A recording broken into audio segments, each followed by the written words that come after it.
it looks really bad. And it's understandable how she can be so confused as to why somebody would have voted for Trump. But from our perspective, or at least from mine, it's that they were doing these things so that he wouldn't be in the presidency. He was also shot at and survived multiple assassination attempts. So why don't you mention any of that? Or the fact that so many people said he would never make it to the presidency, because I find it pretty inspirational, actually, that he did, despite all of these fake charges and fake allegations. Is a requirement because they do not know how to create requirements with men. So they go ahead and they make excuses. They gaslight themselves and they gaslight everyone around them in order to maintain the belief that they can have whatever it is they're wanting to get from it, right? Because the question is always, what are you getting from it? How does it benefit you? I don't know, maybe the ability to feel safe and not be worried about being attacked, robbed, or killed by gang members. I guess my safety is something that's really benefiting me, but how dare I prioritize my safety and well-being? Conversation. And that is worth sacrificing what we see as values and all these things with its requirements. And they just simply don't. And the candidate that she voted for told people to get out of her rally, kicked them out when they said that Christ is king. So I'm left wondering, what are her values and where do they derive from? Know how to create requirements or know that they're worthy of having them.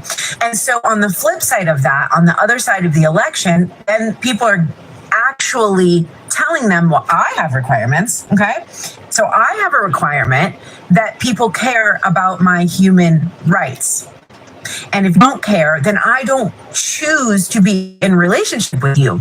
And this is mind-blowing, and this feels like another layer of... It's not mind-blowing. If you don't want to hang around Trump supporters, that's totally fine, and it's understandable because many people from her party are secluding themselves from the majority of the population, and that's your free will to do so. Just like it is your free will to get a tattoo that says, Trump is not my president. Somebody wrote, woman resists Trump by branding herself with his name. That'll really show him. But again, the thing that I find most ironic about this whole thing is that they are expressing how much they don't like Trump and yada, yada, yada.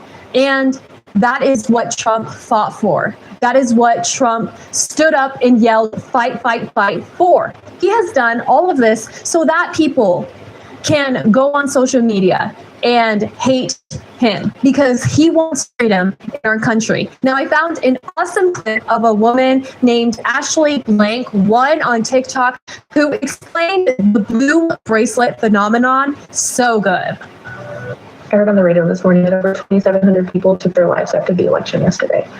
And that's not because of Trump or his supporters. That's because the Harris campaign and the fake news and the propaganda that they spread, the hate that they spread this entire election. The lies they told, telling people, Project 2025, he's going to take away your rights. He's going to do this. He's going to do that. When he's spoken against it, every single time it was brought up. Even at the debate to her face, he told her, I have nothing to do with that. The Heritage Foundation, who wrote Project 2025, came out and said, yeah, Donald Trump had nothing to do with this. And she knew that. She fear-mongered people into voting for her because they thought that their lives literally depended on it. People still do. So much so that now they're ending their lives thinking that their life is over, that they're going to be losing all their rights. Like it's going to be like The Handmaid's Tale. It's so sad. The mental health crisis that we have going on in our country right now, and that her campaign did not help anybody. Made people believe this fairy tale that wasn't true. Donald Trump is the most pro-choice president as a Republican that we've ever had. Administration started a global effort to end the criminalization of the gay community. In places like Iran, where they're literally hanging people who are gay. Donald Trump was the first president we've ever had who had an openly gay member in his cabinet. Donald Trump has hosted gay weddings at his house in Mar-a-Lago. Donald Trump was pro-gay marriage before any of your Democratic leaders were. In the late 90s, early 2000s, when they were all saying they're not for gay marriage,